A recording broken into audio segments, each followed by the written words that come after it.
Hey guys, welcome to another episode of the Stephen McCain Podcast, where I bring you people making world-class decisions in the field of human optimization, performance, and longevity. You are in for a serious treat with this podcast. I have Alex Kikel on today. He calls himself the prep coach. He works with a lot of professional athletes and performers, and he is a wizard with all things biohacking. I mean, his mantra is that he believes you can biohack anything. And he has the goods to back it up. He really, really knows so much more than most people that talk about a lot of these things that we all do in this space. So, we cover a lot of ground on this, from peptides to hormones to exosomes, mindset, sexual wellness, a lot of topics. And he really offers insights that very few people really have that degree of knowledge. And so I think you're going to love this one. I love doing this. I wish this podcast could have been 3 hours, and I think you're going to like it. So let's do this. Alex, welcome to the Stephen McCain Podcast. Thank you so much for having me, man. I really do appreciate that. It was an honor to meet you in person at FOH Live. We had some good conversations. It's cool to kind of follow up from that. Oh, man, I'm so excited about this. You're one of those people that I might come across once every 5 years. Maybe I attend a lot of conferences, and I was like, oh, man, here we go. This guy. Because this is what I've said about you. You are incredibly versed in biochemistry. And yet you are incredibly versed in having just tried so much stuff, which in and of itself, there's people on usually just on one camp. They're brainiac, biochemist people, and they operate in that sort of space. And then you get these people that are just like, well, I've just tried everything. I know the way the body works, and it just, here's how you do this. But you're like the perfect combination of that. And I just can't wait to pick your brain on this podcast. Well, thank you. I appreciate that. I think a lot of what I see in the world is not black and white. It's always gray. Goes for everything. Like nothing's really good or bad. People aren't good or bad. It's many shades of gray. Just kind of apply that to everything. Yeah. And you gave a speech that was, the premise was you can biohack anything. And I've always had that philosophy that your body is an adaptive thing, and you can cause it to adapt to in any direction that you want. You just got to give it the right material and stimulus, right? That's exactly right. It's the word's plastic, right? So that plasticity, anything can change. Like 20 years ago, they thought the brain could never grow or improve. It was like, oh, you have Alzheimer's or dementia, or you have a TBI. It's like, you're done. Sorry, your life's over. And for all those people that doctors said that to, it's like, how could you imagine being that person who's told you're done living your life because you just got punched in the face? And then they didn't listen. They went out and did their own thing, and they realized, oh, I can change my brain. It applies to everything. Yeah. In fact, they were actually, by even saying that the brain can't do that, they were informing their own brain and building neural pathways to strengthen that belief system. Oh, okay. So I'm going to kick off this podcast really cool with that. Okay. You're going to love this. Okay. So this goes back to how your thoughts become things, how your thoughts become reality, and really the whole placebo effect. So I don't think anyone's really ever elucidated the placebo effect, at least in this manner. We saw how, through my lens and how I see things working. First of all, it's a conversation between mitochondria, our body's water, and fascia, meaning mitochondria are not reactive. They're proactive. They are anticipatory, meaning before you do anything, they're already reacting. They know what's going to happen. In the same way that water is very reactive, and it's a communication system. So water, look out in the ocean, it gets hit by lightning. What happens? It tenses up. How can it do that before the lightning hits it, unless if it knew it was going to come? Or you jump off a tall building into a pool, and if you're high enough up, guess what? You're not dropping into water. It's like you're hitting cement. It tightens up. You're not just going to go into the water. So how would that happen if it wasn't reactive? In the same manner, then we look at the fascial system in our body. So, okay, we have something's about to happen. Our fascia and our water are communicating with each other before we even do that action or take that supplement or eat that food. But how does it move throughout the body? Our fascial system. That actually moves faster, communicates with water and mitochondria faster than our neurons fire in our brain. So those things are firing at picoseconds. You really can't even measure that. these anticipatory actions are happening faster. So the whole placebo effect, the whole your thoughts become things, it's because you're doing that. If you think you're going to take a supplement, for example, like you're about to pop a pill, SS31 or like whatever, and then you hear something crash down upstairs and you run up to go get, you forgot to take that pill, your body would still respond as if you took that pill, even though you didn't take it. Because in that environment, you were about to. It's not like you can't fool yourself. You can't be like, oh, I'm going to take it, and not do it knowing you're not going to take it. It's that anticipatory programming response. Yeah. Anybody that's taken enough stuff or paid attention with enough awareness to their physiology for a long enough period of time, they know that that is real. You like there, you could have a headache even. I know everyone has probably done this. You have a headache and you take like an ibuprofen or something, and just as you're even entering it into your mouth, your headache starts to subside a little bit, right? Exactly. Yeah. I'm more fascinated by not just how that works with these placebo effects, but I'm more fascinated with how every thought that you have can make your life better or worse, really, at the end of the day. Like when I was training to be a world-class athlete and try to make an Olympic team, you literally had to control everything that your brain was thinking because you couldn't let anybody rock you off your mountaintop, and it was an art to do that. Right. And that's, to me, it's a learned skill. Like I always use myself as the example just because it's the easiest. Like I was not always a naturally positive person. I was not naturally healthy. I was not naturally intelligent, had poor memory, like the opposite of who I am today. And I made the decision to become this person. It literally is an active process every second of every single day. And that sounds laborious in nature, but it's really not. It's a learned skill over time. So if you could start slowly, like you said, getting to the top of the mountain and staying there, not letting anyone or anything really derail you from that, anything comes into your life. My biggest mantra that I tell myself and everyone I work with is everything in life's an opportunity. So the moment something negative happens in your brain, find the positive and say it out loud. Confirm it to the world and do not even go down that other path. If you can get good at that alone, your quality of life, how good you are at your job, how good of a partner you are, it just goes up crazy. Absolutely. I mean, to think that nothing bad is ever going to happen or that we're just impervious to negative situations. It's all about how you react in your relationship to it. And within all difficulty lies an opportunity. That's I think that's my favorite quote. It's an Einstein quote. And I do that, try to do that exact same thing, just to say, what can I learn from this? Or how can this better me? And how can I just move forward with knowing something that I didn't know that can make me more equipped in the future, and, fantastic. Well, I'm glad we kind of got a little bit of a mindset start to this. I did want to ask, what is your formal background in terms of this education? Because you showed me a couple of books where we got started. I mean, obviously you are a self-educator, but what is your formal background in like this chemistry and biochemistry and biology? So actually nothing in that world. I got my master's in performance enhancement, injury prevention, whatever, 10 years ago, decade plus, whatever.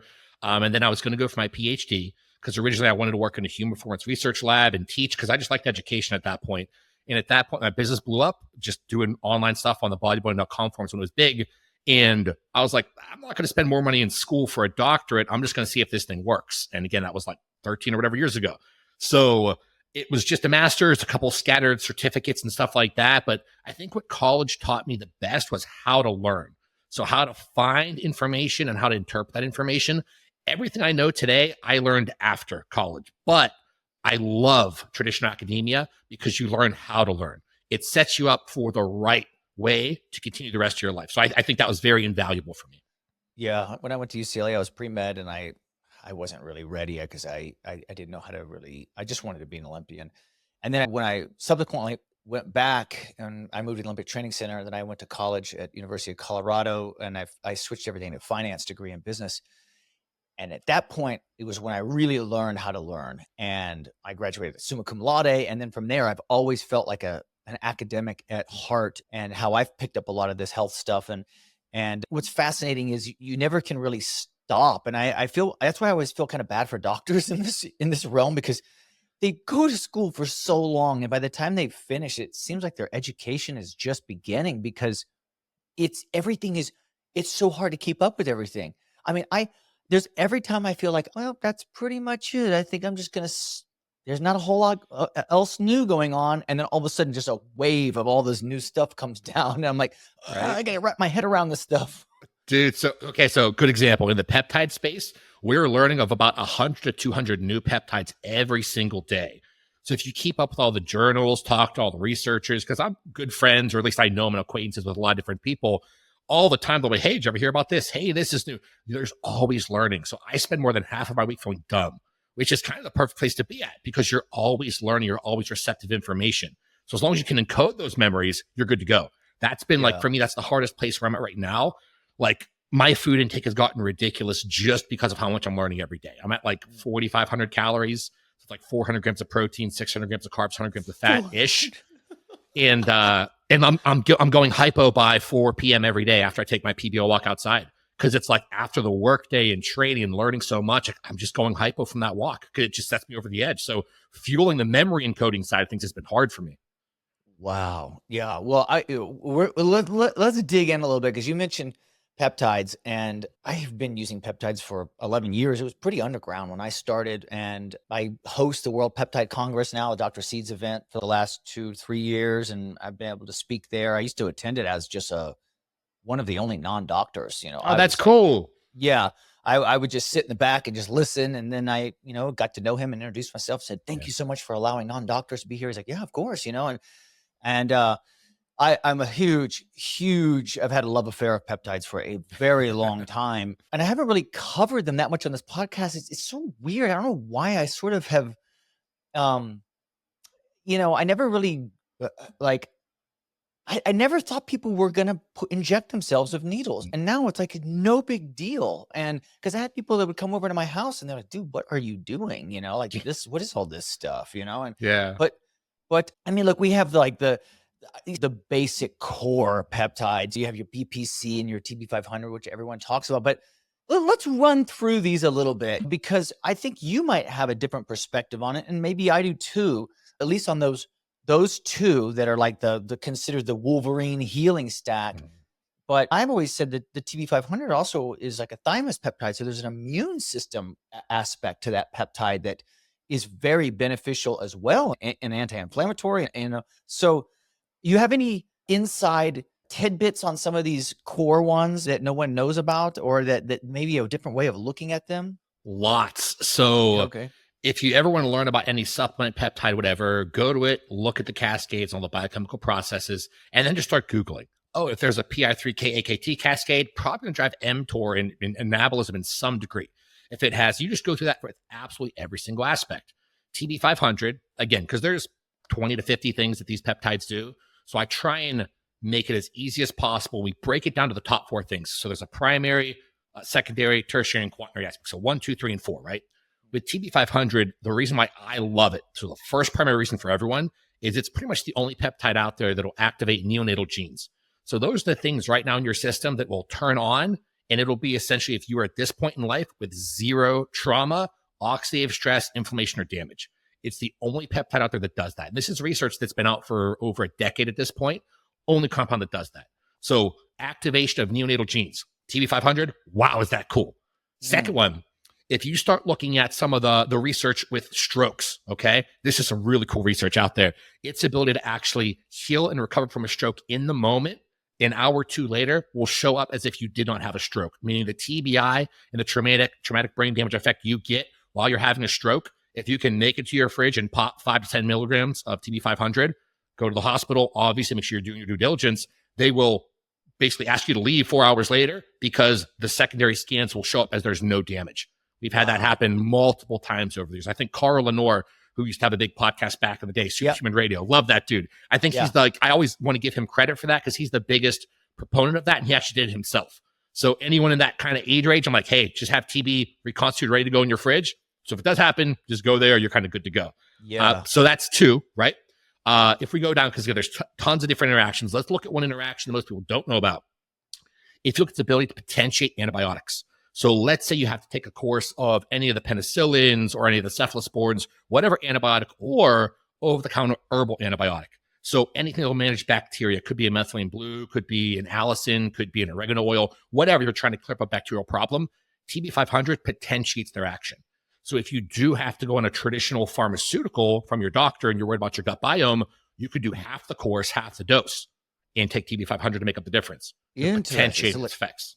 So like people with SIBO could maybe cut, well, because SIBO, you actually are trying to annihilate a lot of that overgrowth of bacteria. But I wonder, could you get away with, because the thing with antibiotics is you don't want to become immune to using that antibiotic again, right? Resistant. So I think the herbals are a one way to avoid the resistance, right? That way. But that's there. I did not know that about TB500. I did not know that at all. But keep going. This is fantastic. I don't want to slow you down. Yeah, no, you're good. Everyone likes to discern between BPC and TB in terms of which will heal soft tissue, which will heal muscular tissue. And over the years of doing torn pecs, bicep tendon ruptures, I mean, every kind of injury you can imagine, I've seen so much crossover and spillover. It's pretty dramatic between the two. So TB500, we've seen an application be able to heal muscular tissue, tendinous, fibrous-based collagen tissue. We've seen if you locally inject it into your erectile tissue, males and females, can start to rehypertrophy that erectile tissue if there was some kind of like trauma from like a bad sexual incident, or like if you were hit with a baseball bat in the groin, something like that. So even that fibrous connective tunica-based architecture of like the penis, for example, or even the clitoral network, you can locally apply TB500. It's a little bit harder to do those kind of clitoral-based injections, but if there was a clitoral-based damage event, you can kind of bring that tissue back. So I see TB500 and BPC as both being more global tissue healing players because of how many cascades they work through. Wow, that's great. I mean, you bring up the penile health and all that, and that is a rabbit hole I think we're probably going to go down here, although I don't want to derail the peptide stuff just yet. So I'm going to put a pin in that one. But, it's something that I think you know a great deal about, and you've worked with some. Go ahead. I was going to say, so I don't want to interrupt you. I want to do one more just because you're wearing glasses. Have we talked about TB500 eye drops? You told me at FOH at the party, or like the little dinner afterwards, I told you, I said, I want to do my eyes. And you said 50 micrograms. You make 50 microgram drops, just TB500, right? So you can do both TB500 and BPC157. And you can also add in, it's a product called KNC, and that's acylated carnosine. That was originally for macular degeneration in the canine world, but works on humans extremely well. But to focus on TB500, if you get normal 5 milligram vial, add 1 milliliter of bacteriostatic water, it'll be basically 1 drop or 1 IU. So you would transfer that to any kind of eye drop, or 1 drop is roughly 50 micrograms per eye.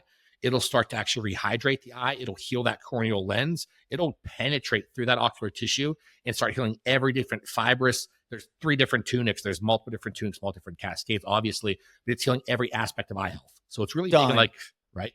Done. I actually, I always have TB500, BPC157, GHKCU, growth hormone peptide, thymosin alpha-1, always. Like I always. So I re-upped my BPC157 and TB500 specifically to do this protocol, the eye one.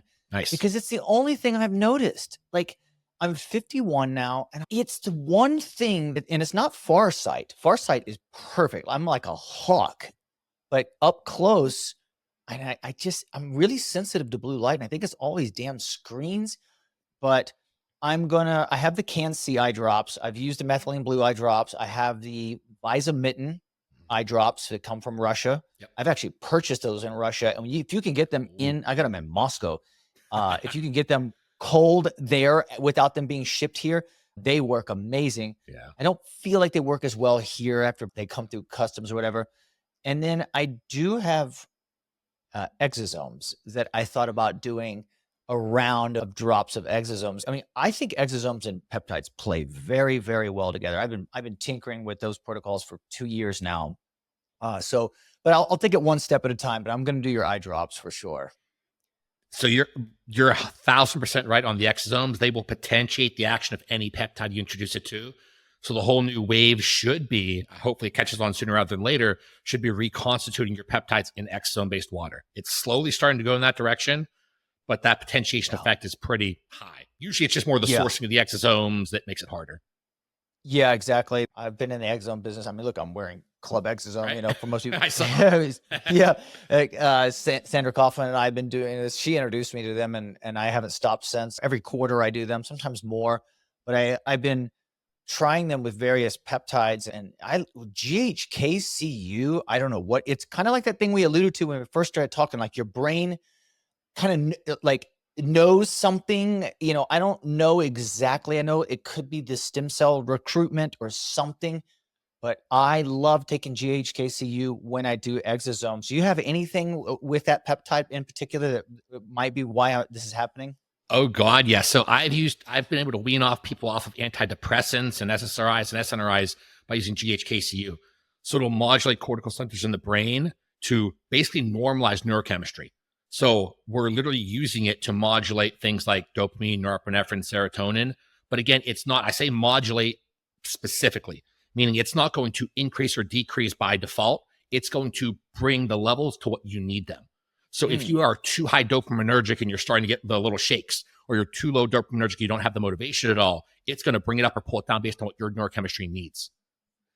Interesting, because this is a whole nother topic. I would say the one thing I always feel like I'm trying to work on, like everyone has their legacy things that they pretty much work on for their whole life, right? Or they spend a good amount of years trying to figure out. And one of them for me is I feel like I have a unique brain chemistry. I mean, I probably didn't help it by being so one-dimensional for so long. Like when you're an Olympic athlete, it's like you're just like everything is this. Everything is I sacrifice everything in life for this.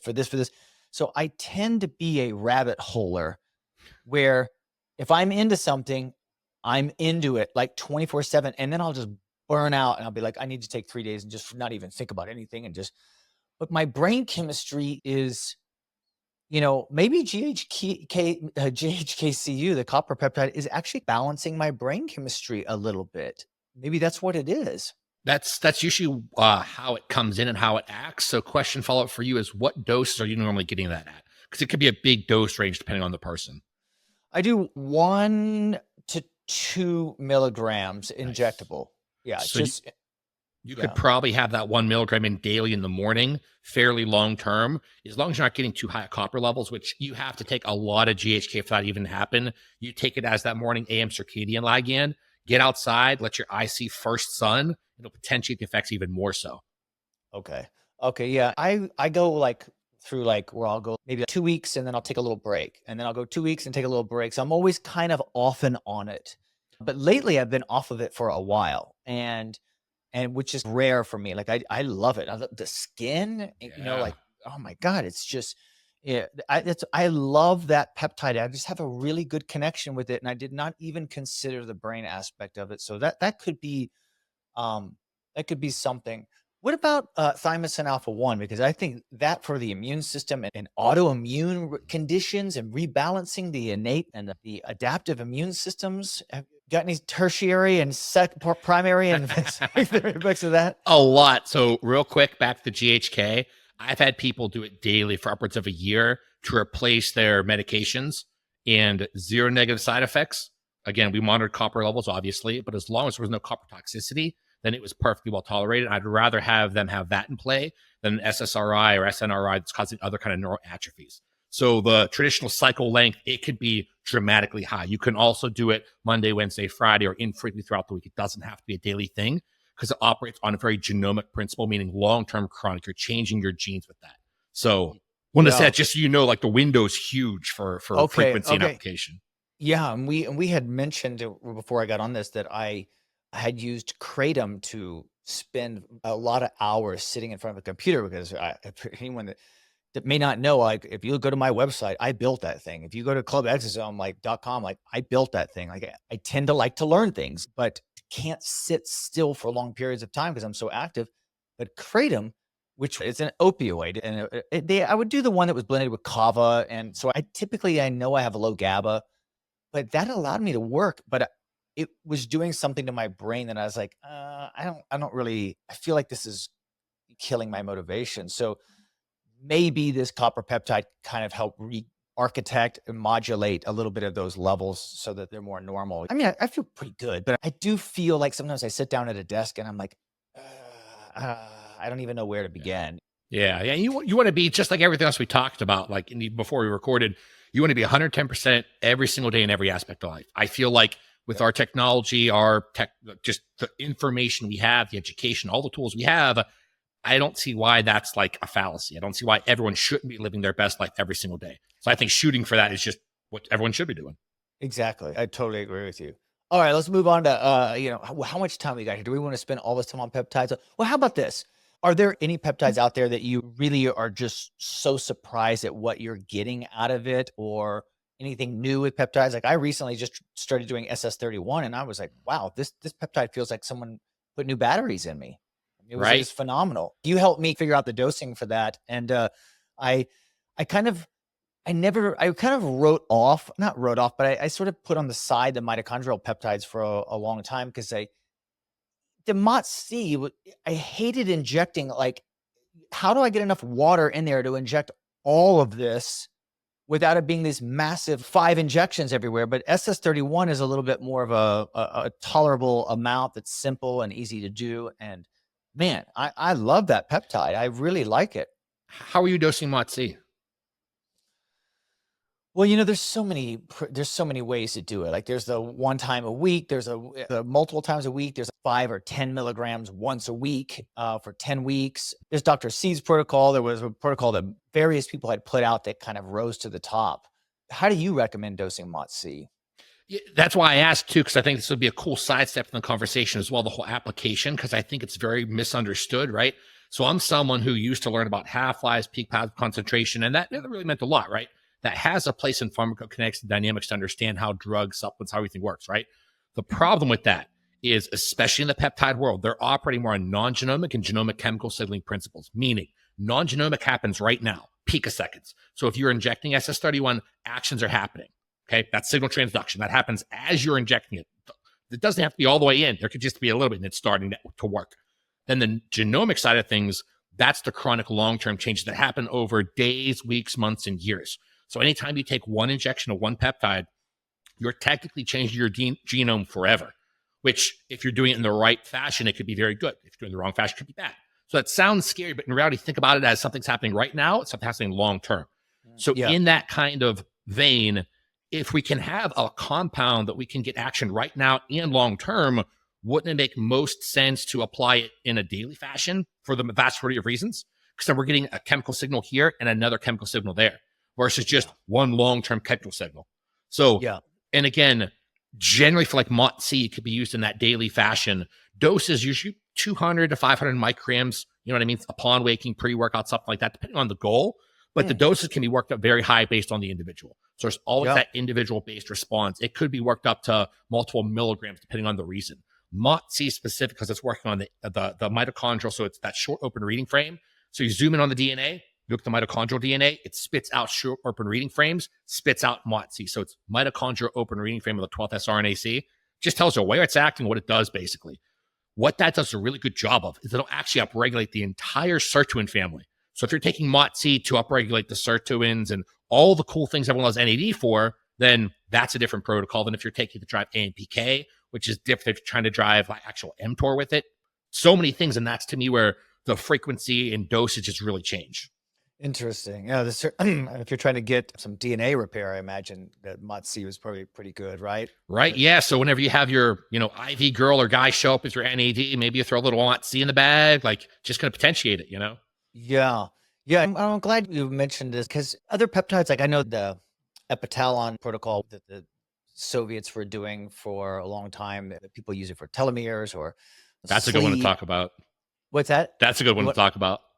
Yeah. And so people would do 5 or 10 milligrams, for 10 days. It was like either you do 50 milligrams or 100 milligrams. So, but it was these big doses. Then it was sort of like, well, what about 1 milligram a day? And so I kind of moved away from the 5 to 10 milligrams a day towards just doing the 1 milligram.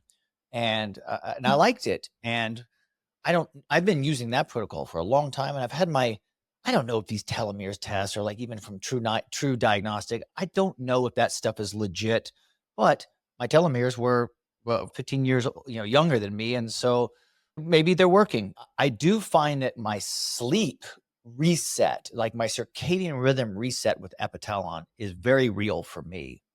No, it is too. And so, okay, if we go down the Epitalon conversation, and remember all the dosage protocols, things like that, it's through my lens, my experience of people for the past 13 years. I don't think anyone's wrong. It's always your own lens and your experiences, because there's thousands of different ways to do things.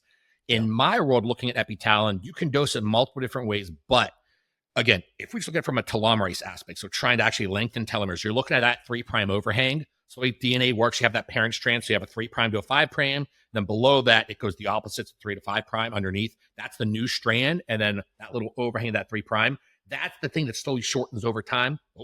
So then the DNA gets shorter and shorter. Everyone knows that, right? The problem is, what if that strand, what if that 3' overhang goes too far? It'll spill over and it can start fueling senescent cell and cancer cell growth. So in the epitalon-based world, you got to take a lot of epitalon, but it's also one of the biggest peptides I think everyone should respect more. So I don't like doing a 50 milligram bolus or something like that. If you do a 10 milligram bolus once or twice a month, every 3 months, 4 months, that's more than fine. Or the milligram for like 10 days, 20 days, 30 days, whatever, then you're doing that a couple times a year. I think that's more than fine. I think it's more of the total dose and total duration where people run into problems. Because if you are, again, going and overshooting that 3' overhang, it's spilling over into the wrong cascade. You can't really get a lot of negative side effects if you overdose on TB or BPC. Maybe the dopamine receptor transmission changes with BPC, but that's more dependent on the person, not the dose.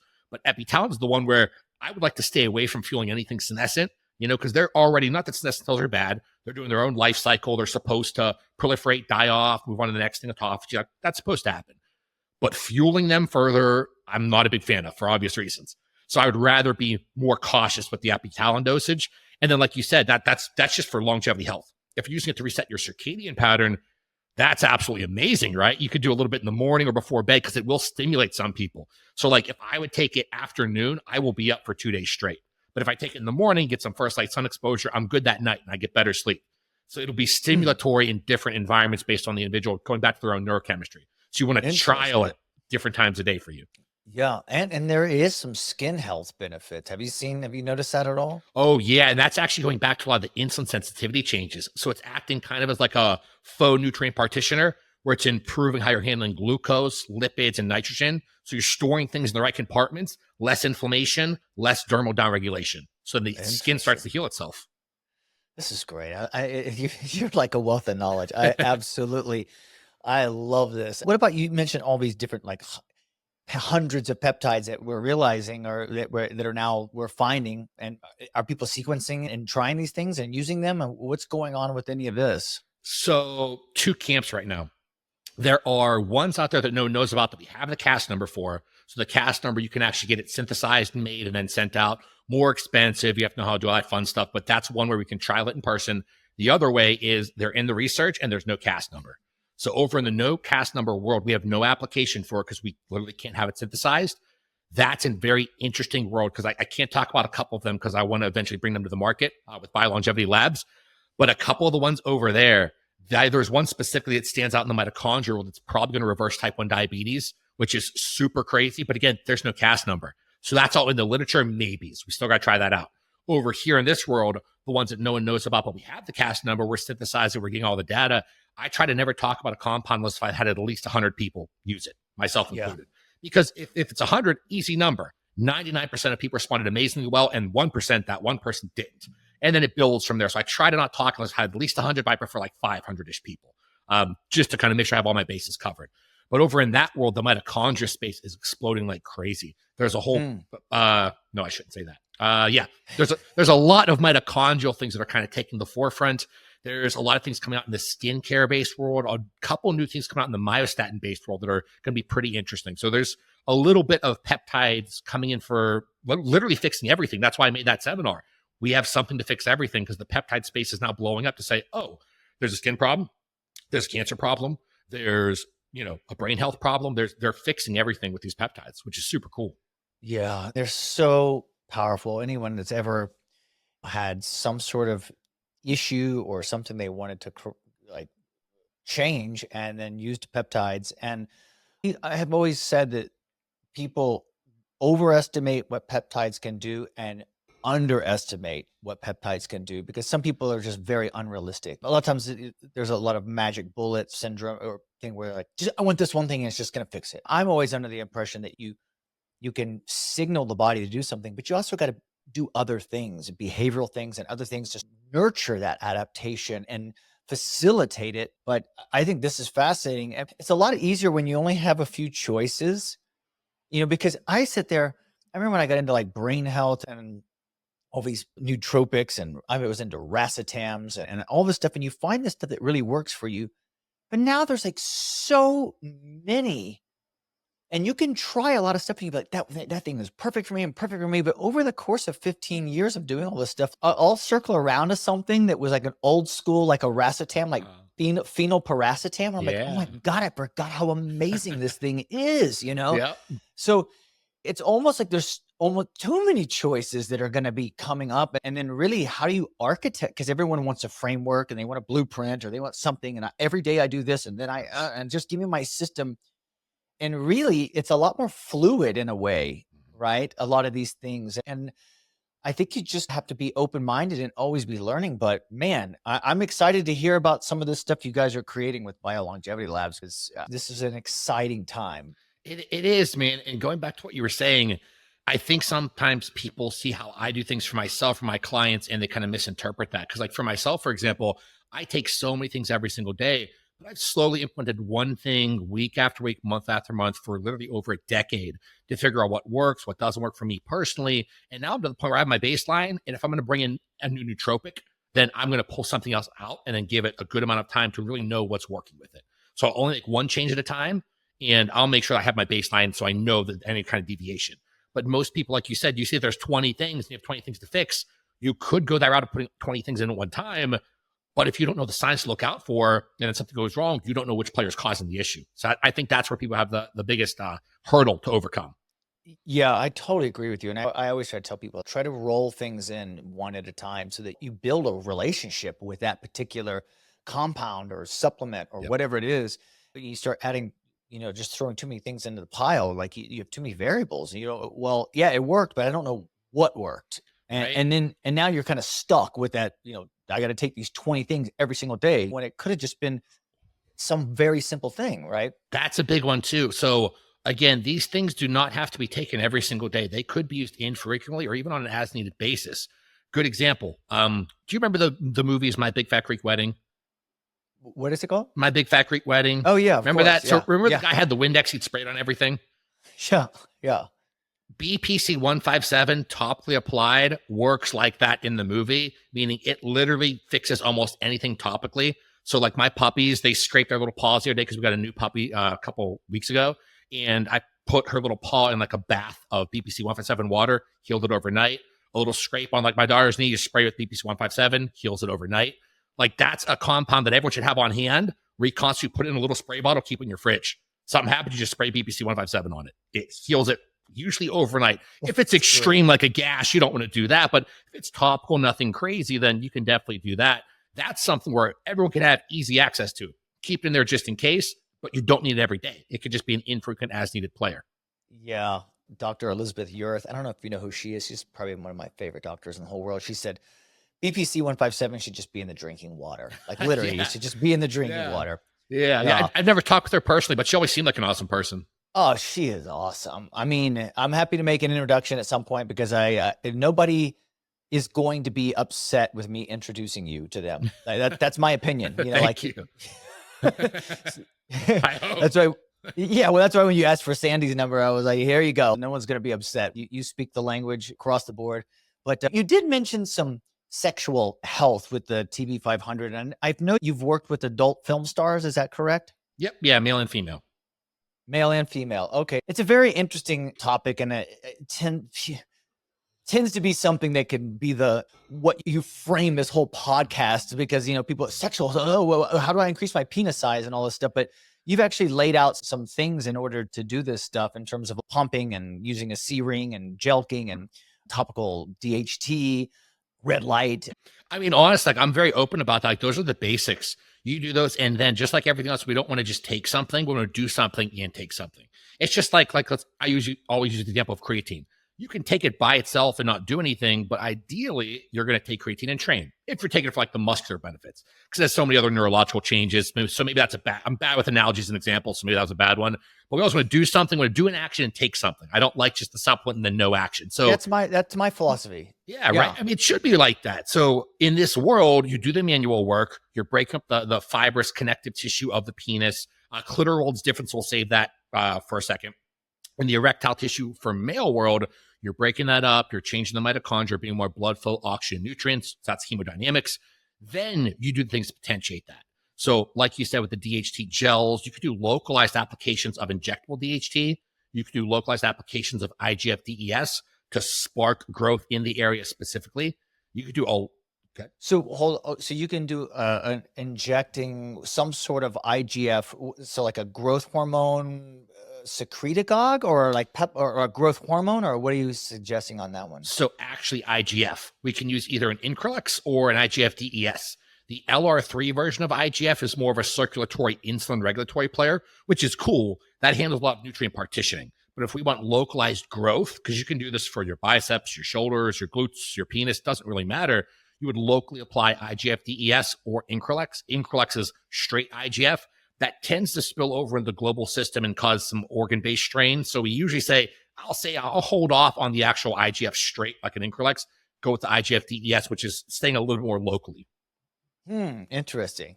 So I've been into this for a long time because I try to biohack everything, and I've used the Joel Kaplan pump for years, which I think his is the best one. I'll include a link in the show notes. I'm on my third one. I mean, so those things are pretty they last a long time.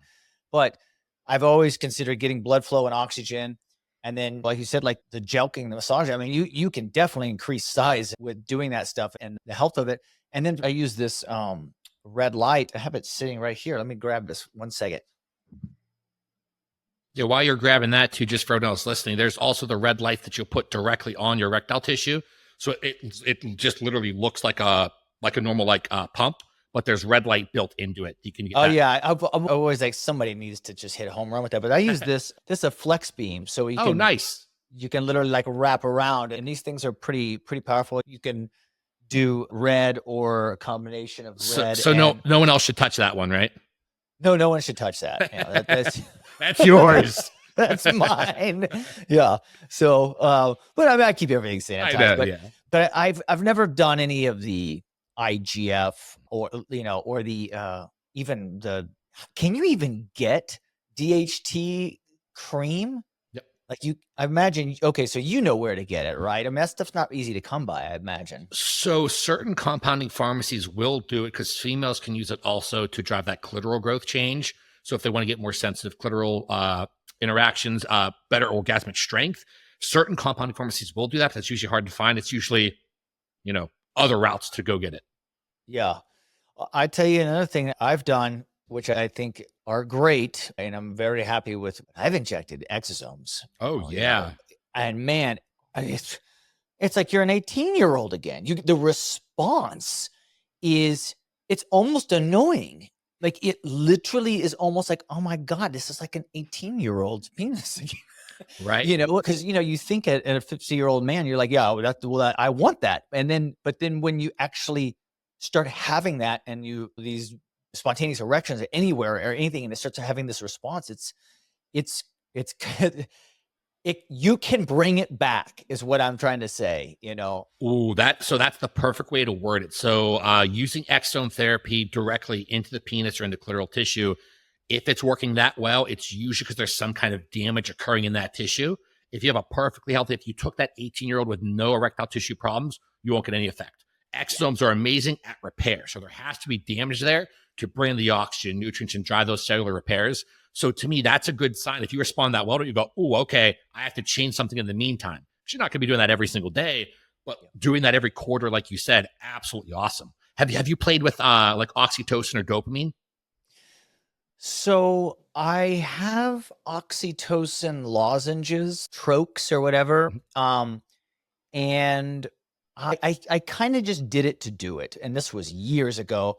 I now feel like I would like to do it with a more conscious approach to doing something. And then with dopamine, I've played around with, there's all the precursors, like the Lacuna purines and the various nootropics that do dopamine precursors. Also the cellular, which is a pharmaceutical to MAO inhibitor. It basically slows down the breakdown of dopamine.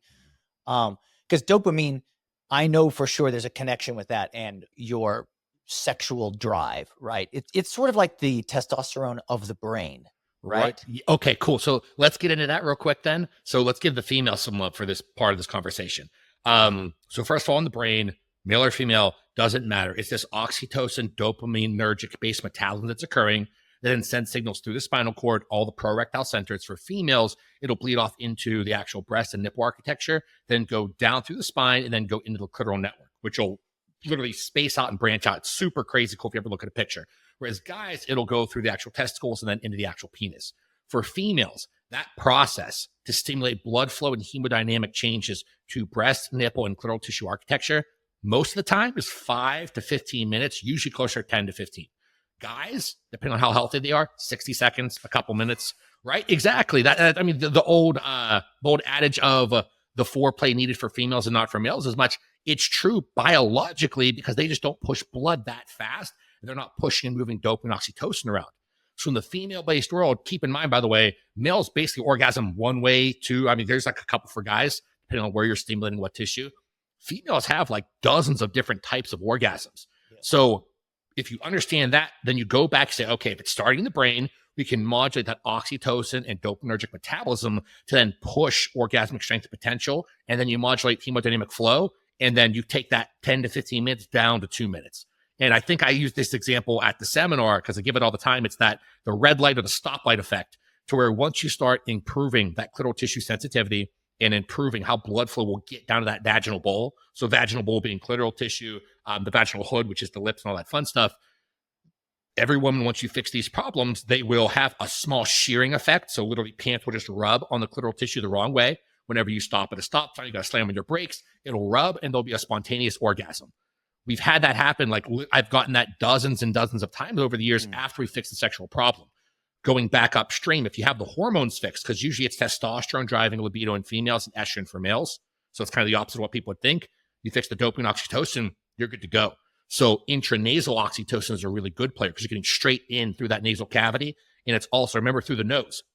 It's driving up hippocampal and amygdala-based changes. So emotion and memory. So now all of a sudden, you can really train yourself to be easier aroused. So protocols I put together for certain couples is they'll literally sit together in red light therapy together. So they'll have two models set back to back. They're on the ground, legs spread, both naked. Red light therapy, near infrared on both genital tissues. Beforehand, we'll have them do their protocols, whether it be self-stimulation, the jelqing. There's also clitoral pumps for females as well that work extremely well. Could be oxytocin intranasally, could be like a 9-MeBC to drive up dopamine receptor function. So it actually improves the repair process of dopamine receptors if that's an issue. And they literally sit there and they'll self-stimulate and they'll usually have a conversation about that first time they were together or some kind of fantasy that they personally enjoy. What we're doing in this environment is training the brain to remember all of the emotions that happened in that moment. Like when you're with your wife for the first time, thinking back, you're like, I wish I could relive that, just to remember that. If you go into this environment and maybe add some neuropeptides beforehand or some nootropics, you're ingraining that memory. You're encoding those memories to come back to life. So then all of a sudden, the marriage of 30, 40 years, or maybe your love life, your intimacy life was petering out a little bit, you can bring that back by just changing how you're remembering those memories. Then even the smell of your wife or of your husband, depending on who you are in the situation, that'll automatically drive arousal because it's still through that nasal cavity. Yeah, it really does point to that the arousal process really begins in the brain. Does. Right? Yeah, for sure. And that how powerful that it is to circle back up to that and really use that as the driver. And if you're with somebody and you married them and there's a reason you probably went through a very intense sexual experiences together and those things are ingrained in you. Why not try to bring those up to the surface again? That's a cool protocol. Like that's so cool that you're doing that kind of stuff. What about this? What is it called? Cabergoline? Because that basically inhibits prolactin and it does some stuff with dopamine, right? Yeah. So you look at like dopamine inhibitory hormones. So if you look at prolactin being high, dopamine is going to be low. Dopamine's high, prolactin's low. So it's how it works in biology. It's a checks and balance system. So if someone has that hyperprolactinemia where prolactin's way too high, dopamine's going to be low. That could be the problem for the poor erections or the no motivation at all, poor strength in the gym. Like low dopamine cause a lot of negative effects. Cabergoline, pramipexole, drugs like that are very big over in a lot of the neurological dysfunctional diseases like Parkinson's. They're very chemically powerful. So in this world for the sexual dysfunction, we might bring it in if there's like a post-finasteride syndrome case, but that's kind of far end extreme amounts of dopamine that tend to cause a lot of problems. Because in biology, again, we don't want crazy low or crazy high, we want right in the middle. And it's pretty hard to dose cable properly. So if you are going to try it, it's a one-time per week application, 0.125 milligrams, a very, very, very low dose, and see how you respond. You can cause problems, and it'll drive a lot of neural atrophy over time if you keep it inconsistently. So unless if you do have Parkinson's or like a PFS, like extreme sexual dysfunction scenario, I'd probably stay away from it for most people. Okay. So no using that for like male multi-orgasm. You never had your adult people or anything like that? I mean, I have, like, because that's a different role, though. That's their job. They have to perform. So in the adult industry, like some of my girls on the browser circuit right now, the way they do a lot of their scenes is they'll do all their scenes in the course of 8, 12, or 16 weeks, and they're done for the year. A couple girls will do it like scattered throughout the year, but a lot of them like to clump it all together. So if you are doing that much sexual action over a couple months, you get worn out neurochemically. Just like imagine training for the Olympics. Imagine if you had to train for the final 6 weeks, but you did that for 3 or 4 months. Like I'm sure you actually did, because at that level you have to, but it destroys your body. It destroys your brain. So you do have to supplement for that accordingly. Yeah. Yeah. When that you start getting into the performance world. Real quick, I wanted to follow up on the oxytocin. I've always been a little bit kind of shy of doing it because I'm already a nice guy, in my opinion. I mean, maybe somebody thinks maybe some people think I'm a jerk, but I mean, I've always felt that I'm afraid I don't want to be so gullible, because oxytocin can kind of make you trust everybody, right? But is that maybe the wrong way of thinking about it? Because it's like, no, you want to just use it discreetly in this window for your life, and not when you're like out and about working or having a negotiation or something like that. Yeah, pretty much. If you're that person that has that social anxiety, you can use it before then, because you need that extra push and bolus of oxytocin. But if you're using it in this kind of sexual improvement world, and you can always also take the injectable oxytocin. So it's the only compound out there that will drive biotransformation of adipocyte to myocyte. So you're taking energy from fat cells and fueling anabolism and building new muscle tissue with it. So depending on how you use it will also change its end fate. That's how Trenbolone in like the bodybuilding world, and all back on the cattle research, it's how it got so big, was because of its modulation on oxytocin levels. So intranasal, a lot of good neurochemical players for the sexual performance-based world, and some other things as well, social anxiety. Injectable, still going to spill over a little bit into everything else, but also driving the anabolic effect. The one thing with oxytocin, though, is because you have to slowly work the dose up for all of these. If you take too much, your ears get beat red, you get a ton of head pressure, and your heart, you don't get tachycardic, but your stroke volume. So it'll feel like thump, thump. It feels like you're having a heart attack. If you're not having a heart attack, that generally means, hey, you took a little too much, take a little bit less. So we try to slowly work up. That's a normal effect, but if people don't know that's going to come, you'll freak out like crazy. Interesting. That's just somebody who has been around the block and knows that here's the ranges and here's what happens. That's why you're such a great person to learn all this stuff from, because you say, well, here's the science of it and here's how to do it, but also at the same time, here's how you know you did too much. Like that's pretty powerful, like to have that as a resource. I did want to talk briefly about, I can't believe how fast time is going. I feel like I could pick your brain all day, but I did want to mention male hormones, maybe even female hormones, because I am under the impression now that at some point in every person's life, their life would be improved by optimizing their hormones. At some point, every single person on this earth, do you agree with that? Completely agree, with the caveat that if the world suddenly changed in terms of the poor water, the malnourishment from our food sources, all of the blue light exposure, like we would have to completely change our society around, which will probably never happen. If that happened, no, we probably wouldn't need it. The problem is this has changed over the last 100 years. It's gotten worse and worse, probably won't get better, except for the crowd like us that are actively doing things like wearing our blue light blocking glasses, or getting our sun exposure, or structuring our water, or doing whatever we're doing. So I agree. I think everyone should be, unless if the world completely changed, which it won't. But I think it's a good way to preface that, because people need to understand it's only because of the environment that we've created for ourselves. And I also don't want to give up technology. Like, we wouldn't be able to have this podcast if this technology wasn't there. So we just have to do the right things in the background to bridge that gap, to adapt to the new society we're in, because we can't really do what our ancestors did, because the ancestors didn't have 5G, Yeah, exactly. And the ancestors didn't really live beyond 120, 125 or whatever. And that's our goal, is to expand the lifespan of a human being, and the health span. And for me, the fit span, I don't want to just be here and be even remotely healthy. I want to be an ass kicker. I want to feel great, So, dude, I loved your seminar at FOH Live because you're up there like doing push-ups, jumping jacks. You fell off the stage at one point. You're like doing flips. Like I was getting jacked up. Like I wanted to go up there and join you doing all the stretches. It was cool. That's awesome. Cool. Yeah, because one of the first, I gave this speech a couple of years ago at RadFest, and at the end of it, I gave it on exercise, and I was so fired up, and everyone got really lit up, and I didn't even think. I just kicked to a handstand, and I started doing handstand push-ups like this, and everyone went nuts. And so a lot of times I can't help it. I get so excited and everything, and I just feel like I think exercise is, man, I thank God for exercise. Like Yep.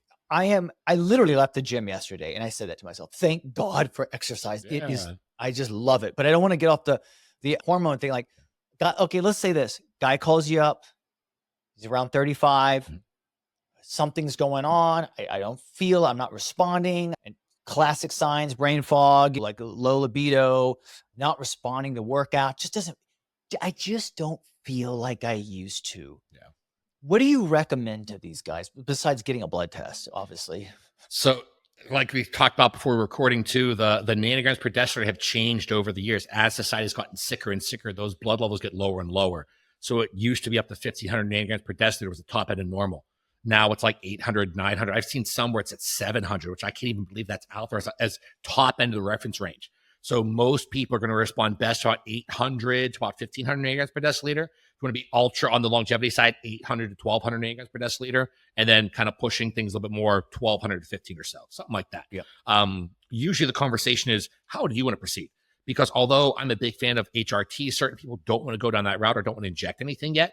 So it could be the over-the-counter supplements first of like Tungat Ali, Shastans, Fidoja, like some of the basic things, maybe graduate to like a Testalutin bioregulator, things like that. And then things still aren't working. Then you go into the HRT, TRT space. So that could be the slow introduction of the creams. The creams, again, the kinetics are pretty tough. Same with the lozenges. They work amazing well for certain individuals, but it's all about the timing and then how many times you would take it during the day. And is there a risk of contact exposure from like the cream-based world and the application process? So a lot of different ways to do it before you even have to take an injection.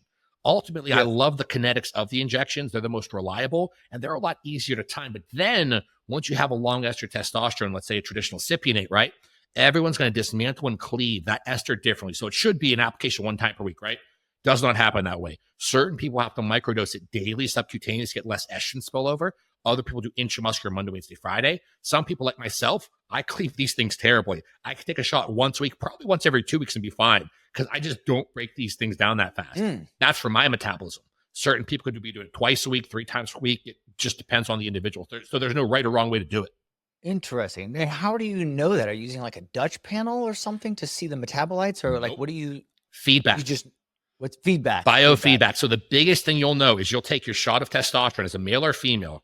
You'll see a spike. Libido will go up. Sleep will improve. You'll feel energetic. You'll start recycling acetylcholine through the spinal cord and the brain. You'll feel like you were 25 again, like you're 30 again, right?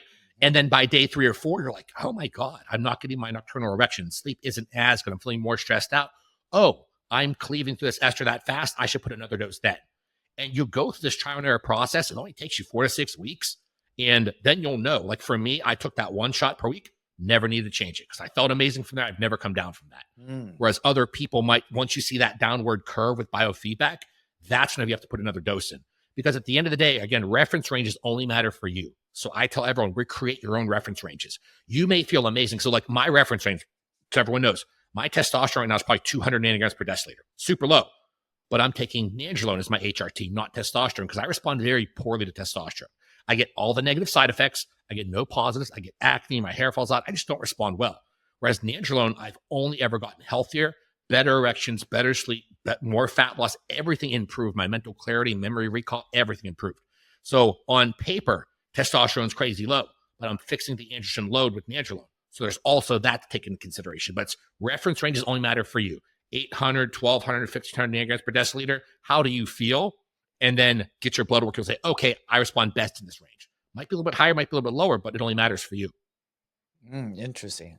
Yeah, it makes a lot of sense, and even with myself, because when I turned 39 and 40, I started using HCG as a monotherapy. And it worked incredible. I was able to get my levels up to, I mean, 13, 14. I mean, I like really, Nice. really well, and my testicles were definitely able to get that luteinizing hormone mimetic signal and really manufacture testosterone. And then over the course of time, over the course of a decade, I started implementing some clomiphene or on clomiphene, and that helped because the monotherapy wasn't as effective. But it's a bit of a pain in the ass because you had to inject this stuff I don't mind it. But that's the thing is, a lot of guys are like, well, and you have to tell them, like, once you start, you're kind of on this. I mean, maybe if you're doing like Tongkat Ali or some of these things and you're just seeing if they work, or because I imagine that stuff isn't a long-term solution because you're going to have to cycle it. I mean, Tongkat Ali is probably not going to just work indefinitely. Nothing is. I mean, well, until you get to the big boys, but Yeah, replacement. yeah. And then now for me, I'm doing the oral testosterone we talked about, which gives me a pulse throughout the day. And then 6 hours later, you take another pulse. And I love it. Just because I feel like I got my, getting my workouts are fantastic. I don't feel like I'm stepping on the gas too hard. It's a oral. I mean, it's so easy to take. That's nice, right? It's so nice. So for me, I'm always like, let me do the absolute, like all the sort of precursor stuff until I finally get onto the full-blown replacement. And a lot of that was built on this philosophy that I wanted to maintain my fertility. But then you were like, well, that's not a problem. You just take some HMG and some injectable carnitine. And then what else did you mention? Usually HCG. So you want to drive intratesticular actions, spermatogenesis, and then usually want to fix motility. If there's DNA fragmentation problems, you could do like a little bit of TB 500. And there's a couple things you can bring in there, but that's like the basic 3 or 4. And so you're just like, if you do this cocktail, you're pretty much going to light it up. So I am very proud of this fact. I haven't checked the numbers lately, but last time I checked, it was over 2,000, I think, pregnancies that I've been able to be a part of and actual conceptions, which is crazy to be like, I helped bring like over 2,000 babies into this world. And like, I'm just so proud. I have tons more to post because I always wait. You always want to wait the danger zone the first 12 weeks. Then after that, first trimester, then it's like, okay, now you can post about it. But I've helped a ton of people with fertility. And I'm so proud of that because I love my kids. That's awesome. Good for you. That is so admirable, good for you. And, you make me not worry as much about like, if I do decide to go on, let's say injectable testosterone, that I'll still have the capacity because, we'll see. Right for now, I think the orals are working. What about the growth hormone side? Because I've tried all the growth hormone secretagogues from the CJC 1295 no DAC with ipamorelin, the combination of those two, dosing it multiple times a day, the ibutamoren, which is oral, the ghrelin mimetic, the tesamorelins. There's a lot. And I like all of them, and they all have their sort of nuances. They all have to be cycled, in my opinion. Do you feel the same way? No, not necessarily. So if you look at that somatropic system, look at a lot of the old research that was done in a lot of just when they were trying to figure out the kinetics and dynamics of the actual growth hormone molecule. And so they were so if you get a vial of exogenous growth hormone, it's the 22 kilodalton variety. So our body produces a 22, a 20, 17, 15, all these oligomers, heterodimers. Our body produces a ton of different growth hormones. It's not just like one thing, right? So that vial is a 22 kilodalton. You take that, and what everyone thinks is that it will shut down and cause complete suppression. And then there's no 20, there's nothing else. That's how they actually get you on the isoform ratio test with WADA and the Olympics and stuff like that. It's just a ratio. So the problem with that, though, is that literally couldn't happen, or biologically you wouldn't survive. You need different things. Like for your eyes to work properly, you need different fragments of those growth hormone that our body's already producing. So what we see is not complete suppression, but blunting. So you have a short blunting process from the exogenous hormone itself. That things kick back online 3-4 hours later, and then there's another spill of the different oligomers, heterodimers, the 17s, and things like that to recirculate and do all that fun stuff. They did the research on people using exogenous growth hormone for years and years on and every single day. And the worst case scenario, they came off, and within, I think it was 24, 48 hours, complete restoration of normal growth hormone cycles actually restored. So if we understand that as the exogenous one, the peptides, all they're doing, so MK is different. MK works on the enzymatic somatropic system. So it's driving growth hormone secretion through a different aspect. the traditional IPMs and things like that, that's stimulating the glandular production. So you're technically just stimulating your own natural production in that way. MK definitely steps over the line because it's extremely strong. Of all of them, I'd say MK is probably the only one you shouldn't be on the longest term. I've had people be on it for a year, 2 years, something like that, kind of what we're trying to fix, bring the dosage up and down depending, but that's not a long-term solution for a lot of individuals because it'll have a lot of edema, which will bring a lot of inflammation, insensitivity, and causes problems, long-term or higher dosed. But the IPAMs, the traditional growth hormone releasing hormones, or the peptides or exogenous growth hormone, those can be long-term therapies depending on what you're trying to drive. Yeah, I've heard the MK677 ibutamoren, like you shouldn't do more than 90 days in a row, according to Dr. Seeds, because he says you can involute the receptor, like you can mess up the receptors. But I like to use that one if I'm going on, like, I'm going to put on some weight, like because it makes you hungry, right? It activates that hunger. And I've heard the CJC 1295 with ipamorelin, like that one, you can, it's kind of mild, right? You can dose it multiple times a day. Like right now I have a pen and I'm just hitting that like in the morning, in the evening, and then after workout, I'm hitting it quite a bit because I'm trying to put on some muscle. And I love tesamorelin, but to me, nothing is as great as growth hormone. Like I've done growth hormone 3 times but I never can stay on it indefinitely. I start to feel hyperplasic. I just feel like, I need to come off of this, like 9 months into it, I'm like, or a year, I'm like, something's like, it's like a switch is just turned on. Maybe it's a dosing issue, but that's usually it. So I'll have to talk to Dr. Seeds at some point about that, because usually the receptor-based changes from an NK enzymatic standpoint, pretty dose dependent. Like if you look at the literature, they've seen IGF changes prolonged and continually increasing and plateauing off after about a year. No receptor architecture-based changes, but you're looking at 25 milligrams, 10 milligrams, 5 milligrams. Like MK does not have to be dosed crazy high. So that's probably what he's talking about with the receptor-based change. I'd have to hear his opinion. But people will go 50 milligrams, 75. Like there's always a problem with either the duration or the dosage. In this case, it's usually the dosage. So like growth hormone, for example, exogenous 22 kilodalton growth hormone, a quarter of an IU is amazing. A half an IU is amazing. If we're trying to differentiate between like the athletic world over here and the longevity space over here, you're about sub 2 IUs over here. Over here is about 4+ IUs for the athletic world, right? Right in the middle is about 3 IUs. We are kind of in both worlds, but it's also coming down to personal response. Certain people will take half an IU. They'll gain 5 pounds of fluid overnight. Blood pressure will shoot up to 170 over 120. They get intracranial pressure. That's someone who's just a poor responder. Because every drug, again, that's why no drug is good or bad. It's usually how it's used, or are you a good or a poor responder to this, right? So if you're a good responder to it, maybe it's just the dose that might be the problem. Yeah, very interesting. I think I naturally have a little bit low IGF-1 levels. Like I'm around, I don't know. I don't know what the reference is for like a 50-year-old, but I mean, I think I'm around like 135 if I do nothing, and that's just not good enough. I think I like to be at least 180. I feel good once, when I go over 200, I start to feel a little bit too much, like around 215. I'm like, that's because you have some people are like, no, you should move it up to 300. 300 is optimal. It's like, not for me. Yeah, not for me. That's just too much. I feel like I'm exploding like a cellularly, Well, and it's funny you say that too, because like remember, like IGF-1. So there's only really 2 ways that I think people should be checking if their growth hormone products are working or valid. First of all, send it for third-party HPLC testing, like actually get it mass spec to see if it's the right purity, right dimer content. There's no kind of misfolded proteins, like so the product's good. And then from there, IGF-1 is the best thing we can do. But that IGF test is beyond poor. So the liver production process that occurs from taking any of these peptides or exogenous growth hormone, IGF-1 is one growth factor.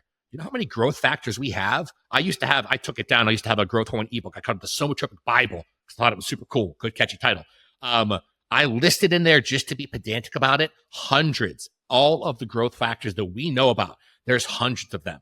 So you may be getting all of the other numbers elevated. So your IGF-1 may be, lower or mid-range, and your friend's saying, oh, go up higher. But if you're feeling those effects, it's probably because everything else is working that well. So even the IGF score, it's tough. And that's why I like going back to biofeedback, and also just remembering in biology, extremes. We always want to stay out of the extremes, unless if you're going to be a professional athlete, that's extreme by nature. So that's a different conversation.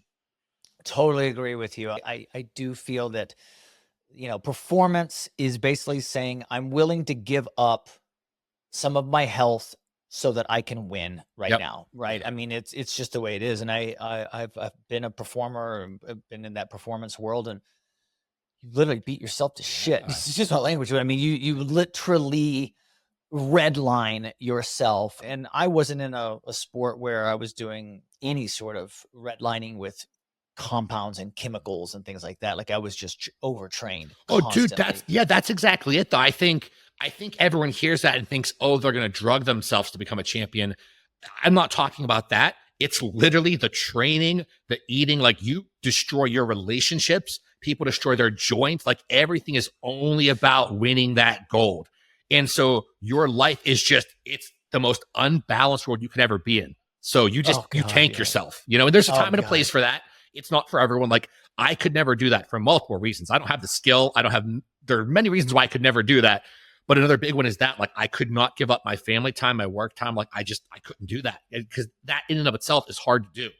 Yeah, it really, I mean, I was at the highest level for 12 years, which is quite a long time for a gymnast. And I still have fragments of things that I have to sort of wrangle with in my life. I mean, I just went to an ayahuasca experience in January just because there's still fragments of this, and I never, you don't know, you just know, you just think I'm just this person and this is just who I am. But I saw, I've mentioned this before, but like, the weight of gold, that documentary with, Michael Phelps, and they talked to a lot of Olympians about how they're mentally the effects of being this person. And man, like, I feel like I've done a really good job. I mean, physically, I don't have any pain or anything anywhere. And I mean, I was supposed to be massively arthritic.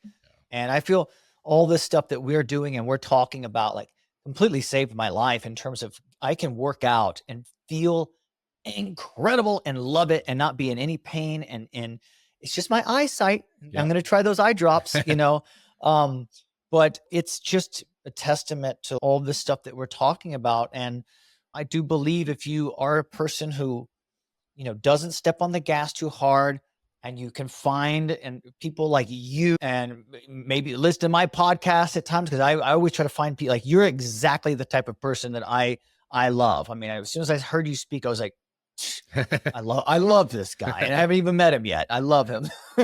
But I mean, look, I want to be respectable, respect your time. I literally could talk to you all day because you get me so excited about this stuff and you're such a wealth of knowledge. How can people find you? Theprepcoach.com. And then on Instagram, I'm Alex_Kikel. So it's ALEX_KKEL. And then I have a YouTube. I think it's at Alex Kikel TPC. I'm bad with those, so I'll send you the links to put in the show notes or whatever. But really just those three places. I post up a ton of free stuff because if there's people I can't help out, I'm trying to put out as much free content as I can, literally just to try and give back to the world. It's given me everything. Like, if for anyone who doesn't know me, like, I'm literally living my dream life. I have a wife, I have 4 dogs, 3 kids, a 4th kid on the way. Like, I wake up every day excited to train, excited to play with my kids, excited to learn, work. Like, I only can do this because of everyone else out there. So I'm making a big goal in 2025 to give back to the world as much as I can. That's awesome, man. You're a real inspiration because you're somebody who alone would just be worth listening to because your knowledge, but you're a super nice guy and you're like a good human being. I can see it. Like, you're a family man. You don't curse. Like, you talk openly about how much your wife and your kids and your animals like give to you. And so I just think that I'm really happy that I got to meet you. I definitely look forward to continuing to. I'd like to work with you, so I'm going to reach out to you and sort of be like, okay, like, how, tell me how I can work with you, and just because I think you're a real diamond in this industry, and I think it's refreshing to not only find someone like you, but to find someone with you with such a good personal constitution of self. And man, thanks for being so open to coming on this podcast and just getting to know you. And one of the first things you said to me when I really kind of went up to you was like, what are you working on now? And you were just so eager to offer help. And so I really appreciate you, brother. I really do. Again, I appreciate that anyone wants to hear me babble for an hour, 10 minutes, 2 hours. Like, it blows my mind when people are this nice to me. So like, I'm trying to get better at receiving compliments, because I'm kind of like, I'm just Alex, like, just have these conversations. Like, we're just like having fun. And especially at FOH, I think that was one of the key defining moments, honestly, in my life, where I realized, like, holy crap, like, I could do a lot of cool things in this world. And I really take that with a lot of responsibility. And I appreciate you having me on. It really does mean the world to me. So thank you. Yeah, it's my pleasure. Are you coming to World Peptide Congress? I know Jay is talking about coming. When is that?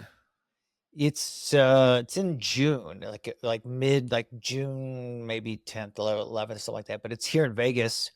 But it's really it's Dr. Seed's event, and it's all cellular medicine. It's all basically with a heavy emphasis in peptides and things like that. But I love it. I'll be emceeing it, and if you do want to come, let me know. I'll see what I can do. Very cool. Thank you. I think that'd be so. We're gonna have baby 4 on May 28th. So I'm trying to stay home for at least 4 to 6 weeks, because I want to make sure I enjoy that time with the family, make sure my wife isn't getting crushed.